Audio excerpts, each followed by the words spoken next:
She's a good kid. Hello. Oh, look who we have. It's been a long time. You all set? Well, thank you very much. It's a great day for me because I have a lot of confidence in this gentleman. And we're thrilled to swear in our new Secretary of Homeland Security, a great American patriot, to put it mildly, Markwayne Mullin. And I want to just say, Markwayne, congratulations. Great. Thank you. You deserve it. You're a great man. Let me also thank Secretary Mullin's beautiful family, including his wife, Christy. Thank you. His sons, Jim and Jace and Andrew, and daughters, Lara, Ivy, Lynette, and other members of the Mullin family. It's a beautiful family. And we know this guy. He's our big top wrestling guy. I won't wrestle him for anything. An all-American wrestler, huh? Good. You have good genetics in that family. Proud of you. Thanks as well to Attorney General Pam Bondi, Chairman Jason Smith, Congressman Josh Gottheimer, former Speaker of the House Kevin McCarthy, and many other friends that are gathered with us. It's a great group of people. For 13 years, Markwayne has represented the incredible state of Oklahoma, a state that I won 77 out of 77 counties 3 times in a row, so they like me there. Second was Ronald Reagan at 56. Did you know that? 56, that's not bad. But 77, it's 77 out of 77, I think, right? That's not bad. But he was there in Congress as a member of the House and then as an outstanding United States Senator.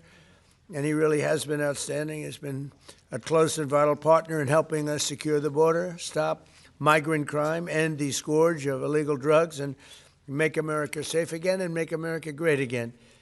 And he's a tremendous player. He worked with Tom Homan, worked with all of our people on the right, and many more. And everything he's done has been good. I say everything he touched, he's turned to gold. Now, but even in business, he was successful, in all fairness. And he was successful, and he said, I want to go into politics. I hope you're happy. But as the only Native American, I didn't know that, huh? Let me look at you. Well, I think that's all right.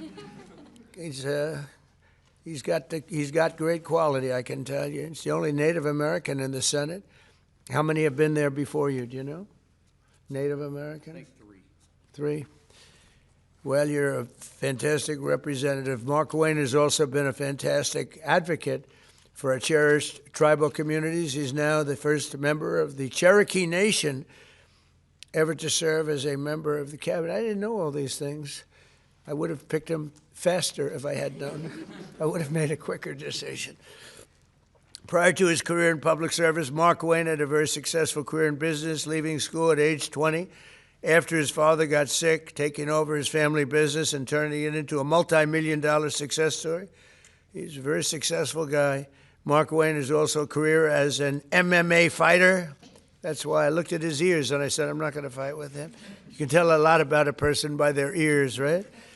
During which he went totally undefeated. He was undefeated during his career, and he's been inducted into the Oklahoma Wrestling Hall of Fame. And the family is made of fantastic wrestlers, especially that guy right there. That's my favorite guy, huh?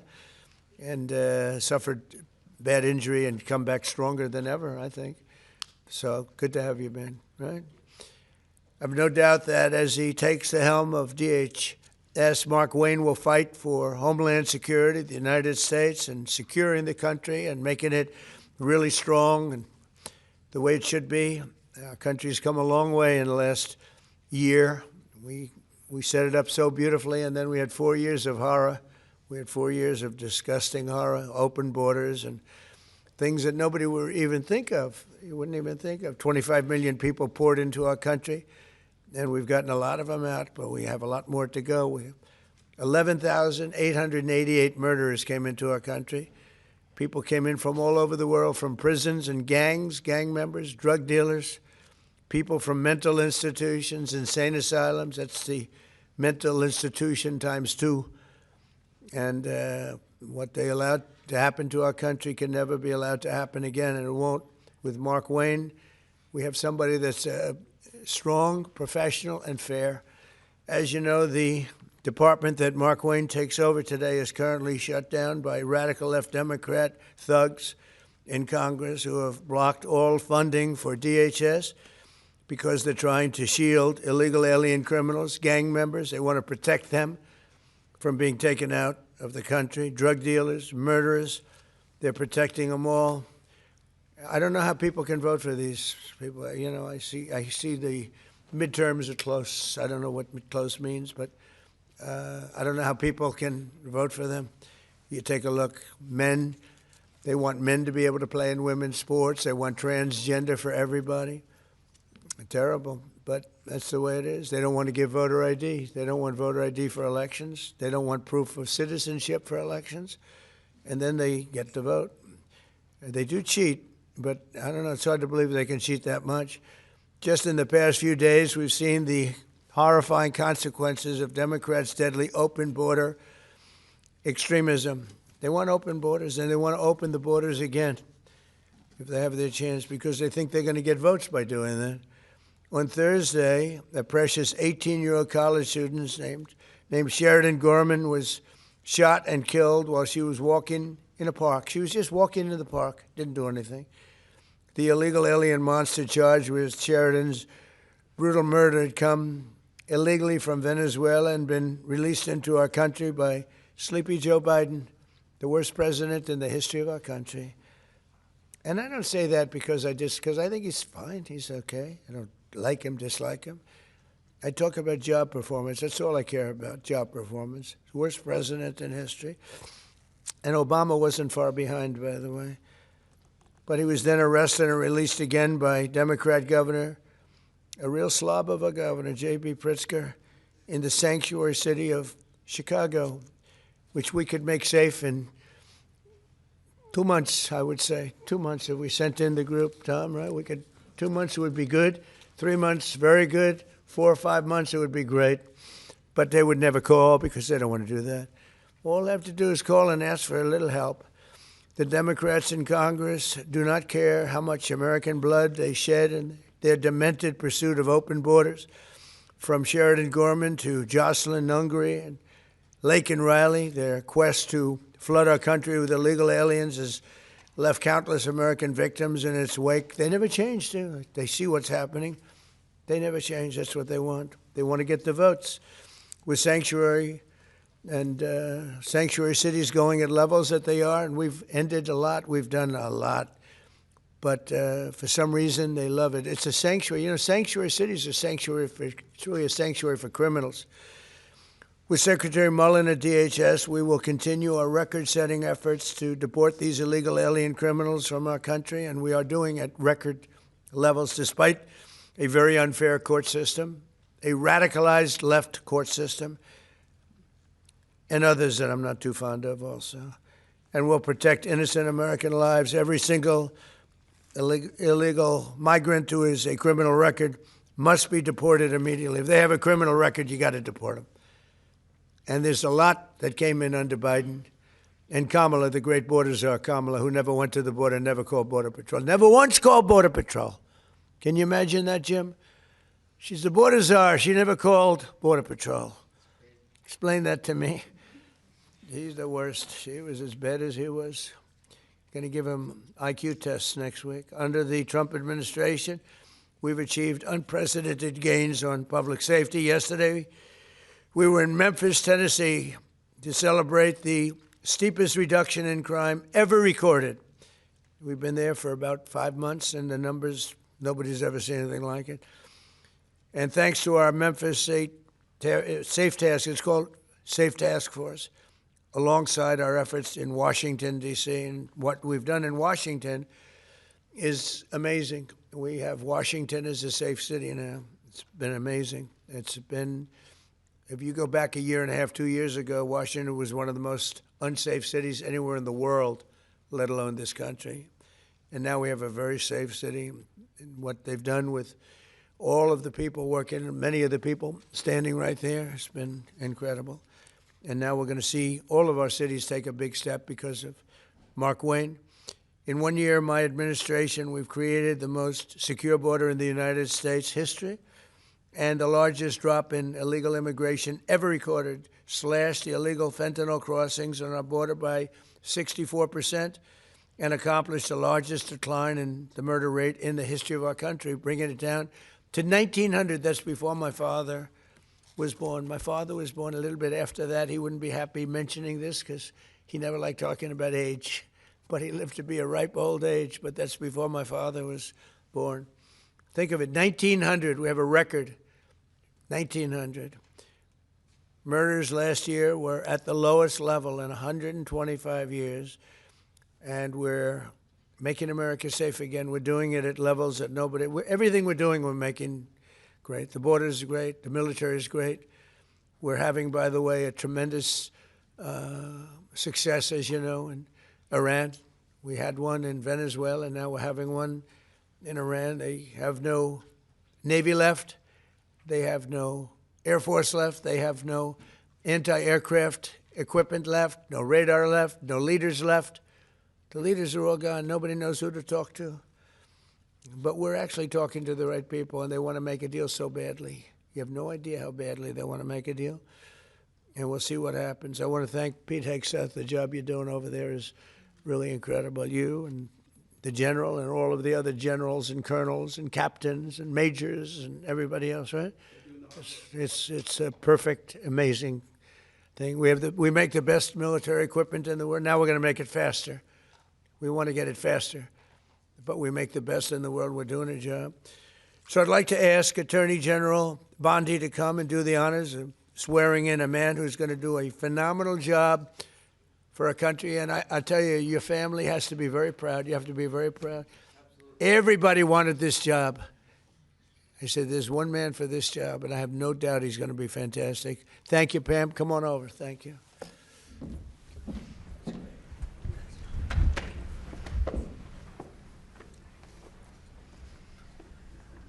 Please raise your right hand and repeat after me. I do solemnly swear. I do solemnly swear. Markwayne Mullin. That I will support and defend the Constitution of the United States. That I will support and defend the Constitution of the United States. Against all enemies, foreign and domestic. Against all enemies, foreign and domestic. And that I will bear true faith and allegiance to the same. And I will bear true faith to allegiance and do the same. And that I take this obligation freely. Take this obligation freely. Without any mental reservation. Without any mental reservation. Or purpose of evasion. Or purpose of evasion. And that I will well and faithfully. And that I will well and faithfully. Discharge the duties of the office. Discharge the duties of the office. On which I am about to enter. Which I am about to enter. So help me God. So help me God. Congratulations, Secretary.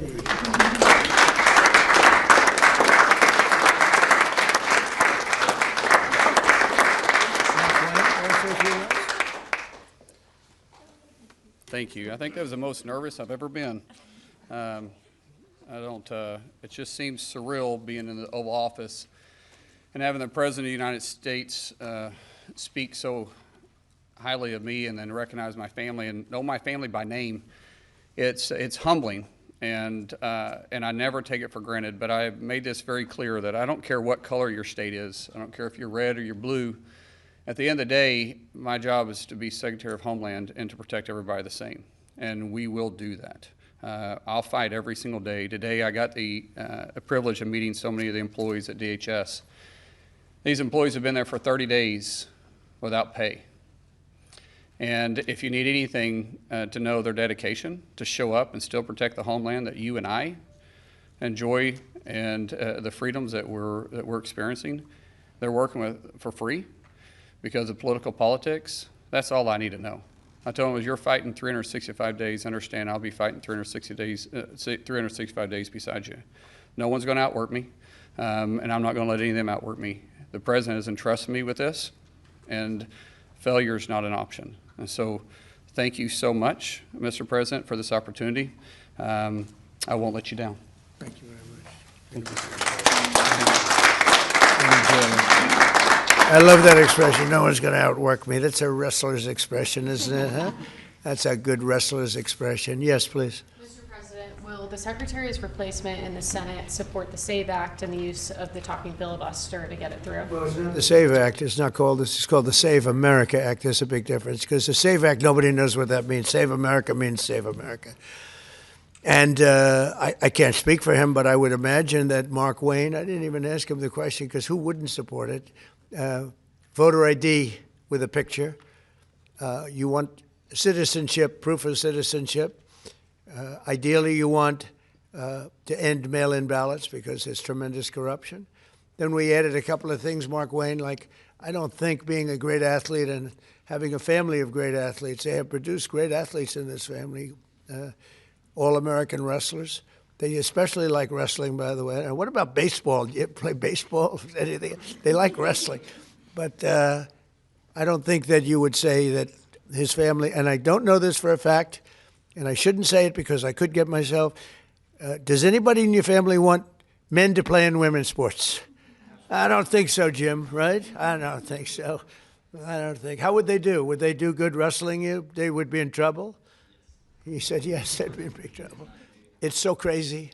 So that would be one. And then we have a few others that we call them the best of Trump.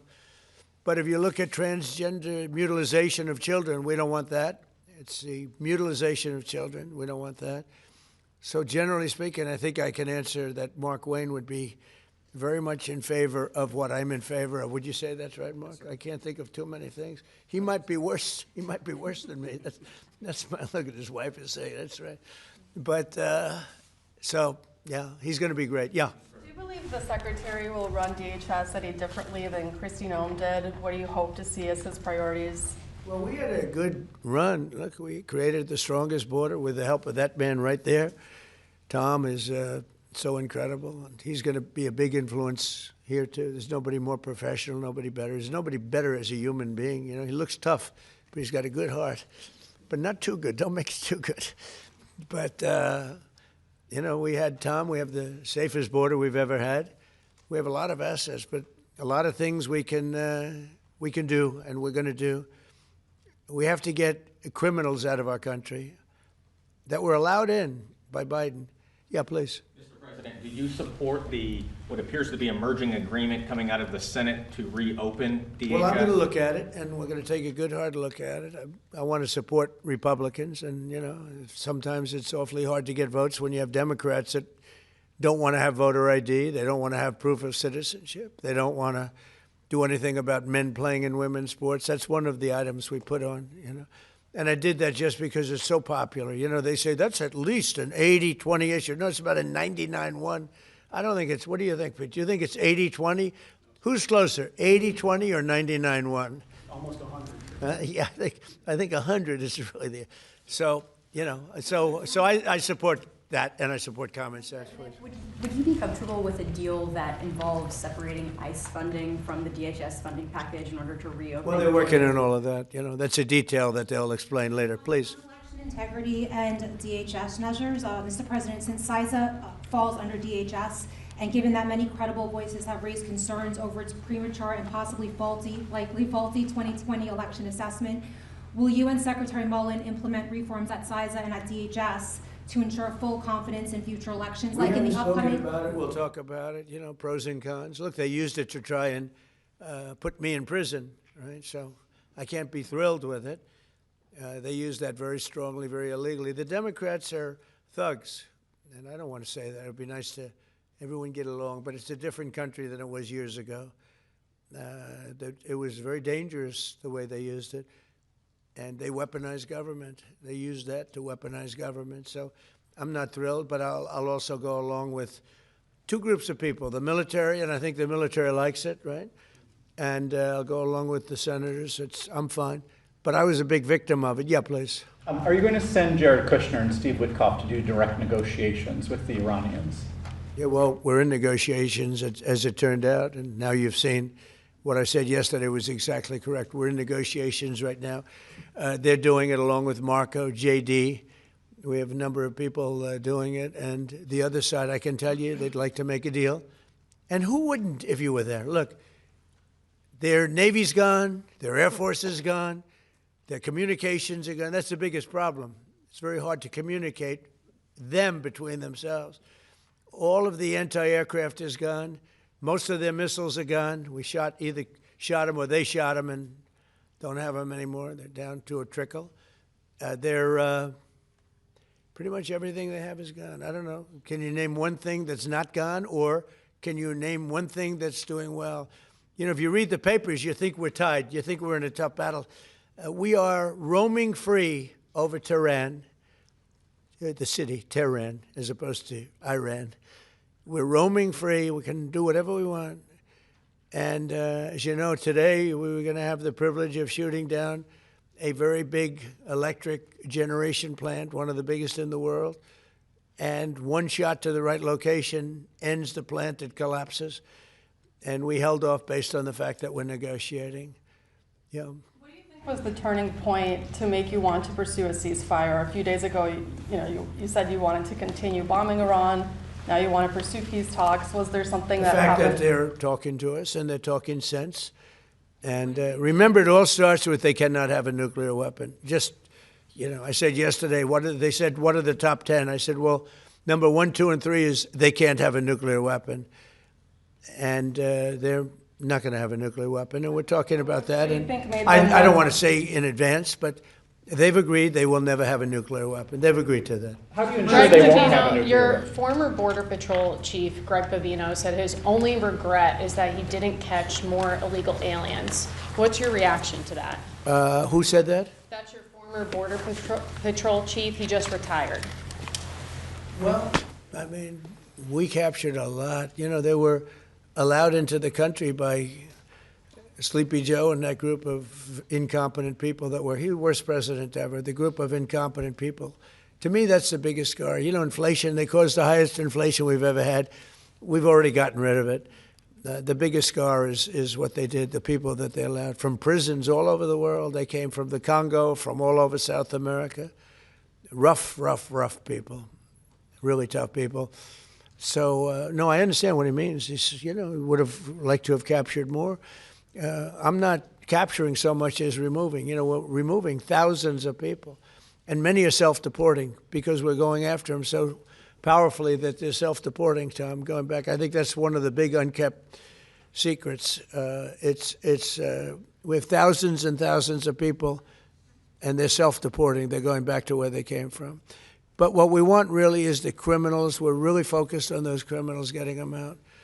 Yeah. What's your message right now to Democrats and also to Americans that are stuck in airports? It's really devastating watching it online because Democrats won't fund DHS.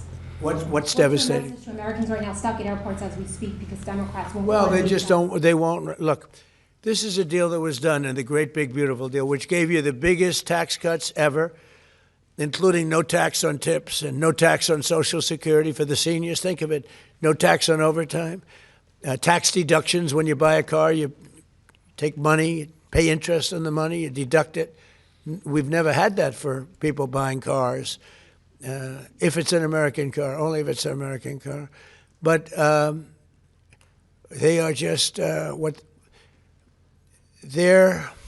they stick together, the Democrats. I tell you, I give them great credit for that. We have some that they're not good stickers. We have guys like Tom Massey in Congress, who's terrible. He's just terrible person. I call him Rand Paul Jr. But they don't vote. Rand Paul, rarely votes for stuff. Likes me, says I'm a great president. He said the other day, I'm a great president, one of the greatest presidents. But I said, do me a favor, vote for us and don't call me a great. I'd rather have the vote than the statement. But we have people that don't stick together, and those people hopefully will someday be gone. The thing I most respect about the Democrats, even on horrible policy, they stick together. What they do have, though, is horrible policy. Transgender for everyone, open borders, men and women's sports. They have the worst policy that you can imagine. And so whether they stick together or not, they have just this terrible policy. We have great policy. Republicans have great policy. We have common sense policy, but it's great policy. That's our biggest advantage, is our policy is correct. Yeah, please. Mr. President, are you encouraging our allies in the Gulf to be more involved in the Iran operation? Say it. Are you encouraging our allies in the Gulf to be more involved in the Iran operation? Yeah, A little bit, but more NATO. I think our Gulf allies have been pretty good, to be honest with you. UAE's been hit so hard. He got hit by 1,400 rockets, shot them all out of the air with our great Patriot missiles. Think of it, they shot 100 missiles at one of our aircraft carriers, the Abraham Lincoln, one of the biggest ships in the world, actually. And out of 101 missiles shot, every single one of them was knocked down in the sea. Think of that. Think of what that means. 101 missiles, highly sophisticated, very fast missiles shot. Out of 101, all 101 were shot down, and now, for the most part, lie at the bottom of the sea. Pretty amazing, right? Pretty amazing. Our military is amazing, Pete. You know the attack I'm talking about recently? 101 shot. I said, wow. I saw that. You can see we have sort of pretty good equipment that we see. It's called the red line. Those red lines were thick, right? I said, that's a lot. And then we saw them one by one just get shot. And these guys that do the shooting are the coolest cucumbers ever. You know, most people, you don't have a lot of time. When a missile's going at 2,500 miles an hour, I don't care how far away it is, you don't have a lot of time. But I watched them sit down and think. Great students, MITs, a lot of MITs, a lot of guys like this. They're not as much into the muscle as they are this one right here. And amazing to watch them perform under great pressure, because they have a matter of seconds to do it. If they don't do it properly, it's a big problem, you know, because these were powerful. These were very powerful missiles coming. And so a lot of people choke. They don't choke. These guys don't choke. They're the best in the world. We have the best in the world, yeah. Mr. President, what would be your message today to the TSA agents who have been staying home in recent days amid this impasse? Well, some of them are needing money, you know, because the Democrats cut off their money. I blame the Democrats more than anything else. But some of them, you know, they didn't get paid because they're not funded by the Democrats. This is a Democrat problem. In fact, I actually said to the Senate, why would you say this is a Democrat problem? I think the polls are showing it's a Democrat problem. And they'll do anything actually to hurt our country so they can try and win the midterms. And if we ever went back to our old policies, we wouldn't have a country left. If they get a deal, Republicans and Democrats in the Senate, to fund all but enforcement operations of ICE, to get those TSA agents repaid and to open up the rest of the department, would you sign that? Well, I don't want to comment until I see the deal, but as you know, they're negotiating a deal. I guess they're getting fairly close, but I think any deal they make, I'm pretty much not happy with it. These guys came in, they wouldn't pay people. You know, they had a deal to pay. They had to break their deal. The Democrats broke the deal that we had. It was all done. Everything was fine. And then they just said, well, we're not going to pay anymore. And they hurt our country. And at a very difficult time because, you know, we are at, as they would say, a war. They call it a war. I call it a military operation, a very successful one, successful like nobody's ever seen before. Hey, Venezuela was equally as successful. That was a great thing. No, the Democrats had a deal. It was a done deal. And then they said, well, we're not going to pay. And so a lot of people suffered over that and put our country in danger. You have another question? You haven't been here in a while. Well, on Iran, can you give us any more sense of who exactly in Iran it is, either Witkoff and Kushner and others you're speaking with? Yeah, we had, I hate to say this in front of these young people. They're not children. I spoke to most of them. They sound like adults to me, even though they are sort of children, right? They'll always be your children. But I hate to say it, but we killed all their leadership. And then they met to choose new leaders, and we killed all of them. And now we have a new group, and we can easily do that, but let's see how they turn out. We have really regime change. You know, this is a change in the regime because the leaders are all very different than the ones that we started off with that created all those problems. So this was, I think we can say, Jason, this is regime change, right? What makes you trust them? I don't trust anybody. I don't trust you. I mean, that's only because I know you. But if I didn't know you, I'd probably have more trust. But I don't trust Why- anyone. why bother Why do talking you? to them Why then? do you say that? Why do you say what makes you trust? Do you think I trust them? I don't trust them Then why bother talking to them? because they're going to make a deal. They're going to make a deal. They did something yesterday that was amazing. Actually, they gave us a present, and the present arrived today. And it was a very big present worth a tremendous amount of money. And I'm not going to tell you what that present is, but it was a very significant prize. And they gave it to us, and they said they were going to give it. So that meant one thing to me: we're dealing with the right people. Is that nuclear related? No, it wasn't nuclear related. It was oil and gas related. And it was a very nice thing they did. But what it showed me is that we're dealing with the right people. Because, you know, you don't know, because the leadership was killed, all gone. Khomeini, all gone, as the expression goes, the past supreme leader. And then the new supreme leader was racked up, at a minimum racked up pretty good, and everyone else was gone. And then many of the people in the third tier are gone. But we're dealing with a group of people that I think turn out, and the present, the gift they made to us was very significant, and they said they were going to do it, and it happened, and they're the only ones that could have done it. Jennifer? Was it related to the Strait of Hormuz and the flow of? Yeah, it was related to the flow and to the strait, yeah, it was. Are you negotiating on who's going to control the strait from now on? Are you- No, we'll have control of anything we want. Look, if we can end this without more lives being down, without knocking out $10 billion electric plants that are brand new and the apple of their eye, I'd like to be able to do that, you know. But they can't have certain things. I mean, you know the things. I don't have to go over the list, but again, it starts with no nuclear weapons, and they've agreed to that. There won't be any nuclear weapons. They're not going to have, and they're not going to have enrichment, any of those things. But look, I hate to say that we're in a very good bargaining position, and I hate to say that they're defenseless because, you know, until that last missile is fired, they have little power. But we are in about the best bargaining position. We're way ahead of schedule. And again, they have no Navy and they have no Air Force and they have no missile protection, and most of their missiles are gone. Most of their launches we've killed. You know, we've killed about 82% of their launchers. So even if they had a missile, they can't launch it. We've been very fast. We have the greatest military in the world. Nobody even comes close. We have the best military equipment in the world. Go ahead.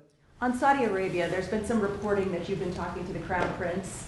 Have you been focused on normalization between Saudi Arabia and Israel at this Well, point? no, we have a great relationship with Saudi Arabia. What do you hear with Saudi Arabia? Just hearing that you've been talking and that he has been encouraging you to do certain things related to Iran. Can you share a little He's bit? a warrior. He does, yeah, he's a warrior. He's fighting with us, by the way. Saudi Arabia has been excellent, and UAE, excellent. And I will tell you, Qatar, incredible. Qatar took a hit, a pretty bad hit. Qatar is very close, you know, they're essentially, you can walk right over the border. Qatar took a hit. They've been great. They've been very strong. Kuwait, they had a little mishap. They shot down 3 planes with our missiles. They happen to be our planes, but the pilots made it. Can you imagine the pilots making it? The pilots saw what was coming, and they said, those are Patriots. We're not going to escape Patriots, and they got out of there pretty quick, Pete, right? Pretty amazing that they got out. The 3 pilots lived. They're fine. In fact, they're flying today. Was the Kuwaitis that accidentally fired the missile? Yeah, the Kuwaitis made a mistake. They fired. They thought they were firing at the enemy. It was, as the expression goes, friendly fire. But the pilots are great. They're flying today. Pretty amazing when you think of it. Yeah. President Trump, on a human level, how hopeful are you that this peace deal will work out? Like as a human, On what? on a human level, not as the President of the United States, how hopeful are you that this peace deal will work out with Iran? You're talking about to end it? Well, I think we're going to end it. I can't tell you for sure. You know, I don't like to say this. We've won this. This war has been won. The only one that likes to keep it going is the fake news. I mean, the New York Times, you read the New York Times, it's like we're not winning a war where they have no Navy and they have no Air Force and they have no nothing. And we literally have planes flying over Tehran and other parts of their country, they can't do a thing about it. For instance, if I want to take down that power plant, that very big, powerful power plant, they can't do a thing about it. It's like, take me. That's all they can do. And yet, if you read the New York Times, or if you watch ABC fake news or NBC fake news, you'd say, it's a close battle. It's not a close battle. They're totally defeated. You know, we killed their Navy in, would you say 3 days, Pete? Gone. In fact, I was a little upset with Pete. I said, why didn't you save the ships? We could have used them, right? He said, it's more fun shooting them down. But the Navy was wiped out in a very rapid order. Pretty impressive for you guys, you champion wrestlers, right? When you hear this stuff. But you don't, if you read the news, you don't hear this. You know, you read like, oh, they're doing wonderfully. They're doing terribly. They're wiped out militarily. They are dead. Yeah. On Ukraine, is there a new sense of a timeline? Do you want to get something done before the midterms? Well, we'd like to see President Putin and President Zelensky sit down and make a deal. I think they're getting close, but I've been saying that for a while. I've settled 8 wars. All of them should have been more difficult than this one. This should have been the easiest one. But these are two people that truly hate each other. You'll find out that hatred is not good for making deals. These are people that they don't like each other very much. Yeah. I know you said there's a bunch of people from the administration who are negotiating with Iran. There's been reports that the vice president is leading those negotiations. Is that true? Well, he's involved in them. JD is involved, and Marco's involved, and Jared Kushner's involved, very smart guy, and Steve Witkoff, smart guy, is involved. And I'm involved. I'm involved. Why? I'm going to be so big. Oh, I don't want to talk about it. I'm the President of the United States, Tom, and I'm not going to talk about it. It's beneath me to talk about saving millions of lives, because that's what you're talking about. You're talking about saving millions of lives. If Iran had a nuclear weapon, they would have used it. And if I didn't end the horrible Barack Hussein Obama Iran nuclear deal in my first administration, they would have had a nuclear weapon 3 or 4 years ago. They would have used it. I would have never gotten the chance probably to be president. Who knows what it would have been so devastating. And if we didn't send those beautiful B-2 bombers, they took them off my desk. They were right there. I don't know why. But if we didn't have those beautiful, the B-2 hit, which was so, we obliterated, despite CNN. CNN said, well, maybe the word obliteration. Said, no, we obliterated it. Just obliterated their nuclear potential. You would have had them having, 2 weeks after that attack, had we not made the attack, they would have had a nuclear weapon. They would have absolutely used it. And they would have used it on the entire Middle East, including Israel. And you know why you see that? Because unexpectedly, when this war broke out, unexpectedly, they started sending missiles to UAE, Qatar, Saudi Arabia, Kuwait, Bahrain, and elsewhere. And nobody thought they were going to. Were you equally surprised by that, Pete? Way more than we thought. Pete, do you want to give about a 3-minute statement on how we're doing in this, as I call it, military operation? People don't like me using the word war, but so I won't. But the Democrats call it a war. How about a little statement? I think he's done a very good job. Do we agree he's done a good job, Markwayne? Can we take some of your time? Well, thank you, Mr. President. You're spot on. Never in history has a modern military, Iran had a modern military, a modern Navy, a modern Air Force, modern air defenses, leadership, massive bunker. Never has a modern military been so rapidly and historically obliterated, defeated, from day one with overwhelming firepower. The air campaign that we've conducted, that Israel's conducted alongside us, was one for the history books, truly. And it's because we have a president of the United States that when he sends his warfighters out to fight, he unties their hands to actually go out and close with and destroy the enemy as viciously as possible from moment one. And that's why we see ourselves as part of this negotiation as well. We negotiate with bombs. You have a choice as we loiter over the top of Tehran, as the president talked about your future. The president has made it clear that you will not have a nuclear weapon. The War Department agrees. Our job is to ensure that. And so we're keeping our hand on that throttle as long as hard as is necessary to ensure the interests of the United States of America are achieved on that battlefield. This is not Iraq and Afghanistan. This is not a president who's interested in vague end states. He's been very clear with us about what we need to accomplish, creating the conditions for them never to have a nuclear capability, and that's exactly what we're doing in historic fashion. Thank you, Mr. President. Thank you. Appreciate it. Great job. You know, the only two people that were quite disappointed, I don't want to say this, but I have to. I said, Pete and General Raisin Kane, I think this thing's going to be settled very soon. Here they go. Oh, that's too bad. Pete didn't want it to be settled. It's these guys are doing a great job. That's a good attitude, though, Tom, right? They were not interested in settlement. They were interested in just winning this thing. Yeah, please. Mr. President, can you, just taking things locally, hopefully not doing international affairs for a second, do you support the construction of the 2nd Avenue subway in New York City, and will your administration work That's really a far out question. You know, the 2nd Avenue subway has been under construction for, you're a young guy, is longer than you are old, okay? That's been under construction. I haven't heard about the 2nd Avenue subway in 20 years. What the hell kind of a question is that? I guess they got to get it finished. They spent trillions of dollars practically. No, they spent more money on that than on anything, I think, in the history of our city, in New York City, and it's been under construction for a long time. It's very sad, actually. The only thing maybe worse was Gavin Newsom, the governor of California, his train, I call it his train wreck because it's a wreck. That's been years. It's literally 30 times over budget. Nobody's ever seen anything like it. And it doesn't go to San Francisco and Los Angeles like it was supposed to. They decided to cut it way short because there was no way they could finish it. But it's one of the worst. I've never seen anything like it. Other than the worst, the Federal Reserve building for almost $4 billion, little building that's going to cost a renovation for $4 billion, headed by our highly incompetent head of the Federal Reserve.